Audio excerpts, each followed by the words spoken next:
In episode 3, Victor's been doing a lot of research because after hanging out with Mia, he realizes that he does like her. So he's looking more into his sexuality and going to the internet to try to find out what he best identifies with. He's also trying to get Simon to help him out with that. But while he waits for Simon to get back to him, he asks Mia to go to a battle of the bands at the coffee shop that he's working at. And it's going to be officially their first date. Somebody else is planning on going to that battle of the bands is Lake, who gets sent to the principal's office and ends up finding Andrew there as well. And Lake's mom, who's a local newscaster, is on the TV, and Andrew says, "Hey, is it ever weird seeing your mom on there?" And she says, "No.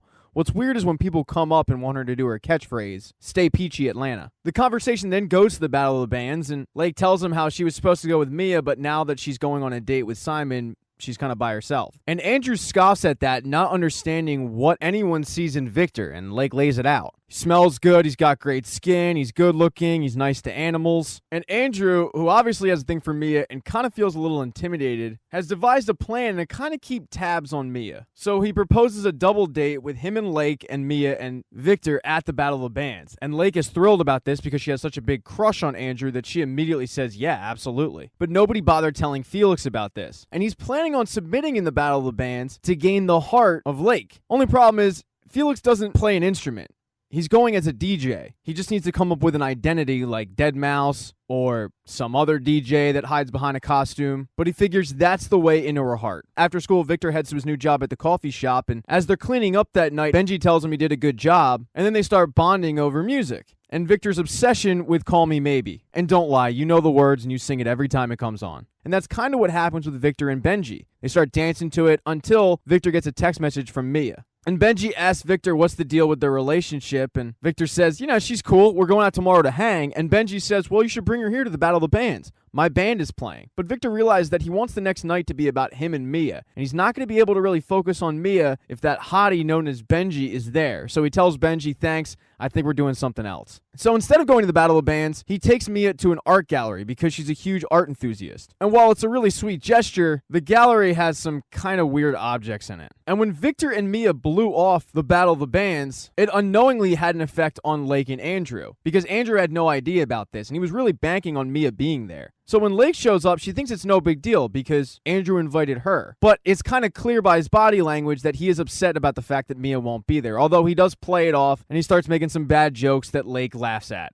even though they're not funny. As the bands continue to play and Lake continues to laugh at Andrew's bad jokes, Felix gets called to the stage, or should I say DJ F-Bomb. That's going to be his stage name. And he's got this huge bomb attached to him like a helmet. The problem is he can't see out of it. And while the set starts out okay, he ends up bombing, pardon the pun. And while they wait for the next act to start, Andrew asks if Mia has texted Lake, and Lake says no, why would she? And that's when the signs that Andrew has been giving off all night are too much for Lake to ignore, and she calls him on his bullshit, telling him off for inviting her that night just so he could be around Mia, and how her whole life she's really been known as her mother's daughter. But tonight, she thought that some guy wanted to hang out with her. So to get played like this, it's really upsetting. Although, in a weird twist, she doesn't end up leaving the Battle of the Bands, she just kind of lingers there. And later that night, Andrew ends up walking up to her and apologizing, and Lake says, it's fine, but I just don't get it. If you like Mia so much, why didn't you ask her out in the 15 years that you've known her? Andrew says it's complicated, but then asks Lake, please don't tell her. And Lake says, no, I'm not going to tell her. She's happy right now. I'm not going to ruin that for her.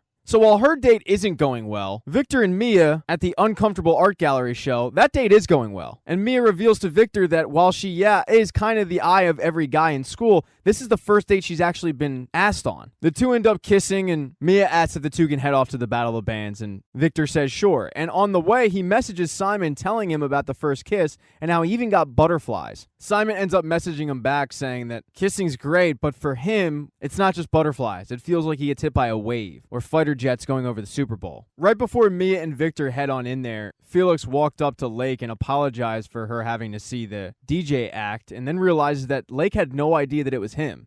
So he plays it off like, yeah, that guy totally sucked. My act was great. And Lake tells him it's a real shame because she loves DJs. DJs make music from other music, which is something that Felix said earlier on in the episode. She also says his name, to which he's thrilled about the fact that she even knows his name. As Felix is marveling about the fact that she actually knows who he is, in walks Mia and Victor. And they've arrived in enough time to see the encore, and the encore happens to be Benji's band. who decide to play an acoustic version of Call Me Maybe. And it looks like Benji is staring right at Victor as he's singing the words. But when he gets off the stage, instead of heading over to Victor, Benji makes a beeline for his boyfriend and ends up kissing him. A boyfriend that Victor had no idea existed. And he, along with Mia, Felix, and Lake, end up leaving the coffee shop. Now, that same night, his parents ended up going on a date. His mom had gotten her hair done and done her makeup because Pilar was setting her up with a Facebook account so she could keep in touch with all of her friends back in Texas. And she looked so good that Armando asked her if she wanted to go on a date. Pilar agreed to watch Adrian, and the parents headed off. And they were having fun, but you got a sense of why they left Texas, and it had to do with infidelity. You get a sense of this when Isabel mentions getting ramen with Armando and then awkwardly realizes it wasn't Armando who she got ramen with. And the infidelity is kind of confirmed when Pilar, who is still setting up her mom's Facebook account,